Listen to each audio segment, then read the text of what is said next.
Ron Klain is certainly no stranger to Washington. He also has been in the White House numerous times before. He was chief of staff to Vice President Joe Biden, where he worked on the Stimulus Act in 2009. And he also worked on the very controversial Cylinder deal, which was a California solar panel maker that went bankrupt after receiving millions and millions of dollars from the government. He was also chief of staff to former Vice President Al Gore and to former Attorney General Janet Reno, and spent a lot of time on Capitol Hill and in government. He was also worked as a lobbyist.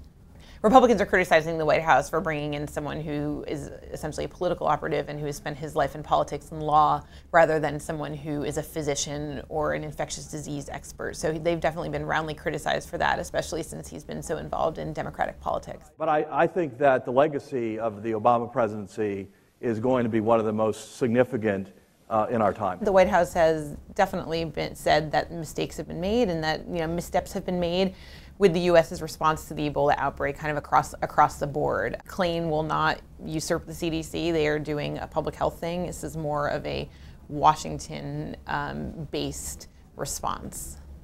The White House is really touting his business expertise, his organizational expertise, and the fact that he's really been around D.C. So he knows quite a bit of people, which is, they feel as though they need someone who can work between all the different stakeholders and all the different agencies, and there certainly will be quite a few given the urgency that is felt with the Ebola outbreak here in the U.S.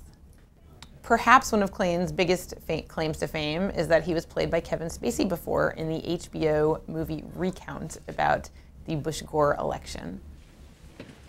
The Supreme Court has declared that Bush versus Gore only counts once, and then it never counts again. Klain did debate prep for President Obama and for John Kerry when he was running for president, and people have said that you really need to be very strong-willed in order to do that, to get in someone's face and tell them that they're not doing a good job, especially when one of those people is the president of the United States. So, he definitely is apparently known for his ability to tell people to do things, tell people to change things, and that is certainly something that the White House said that they're interested in this job.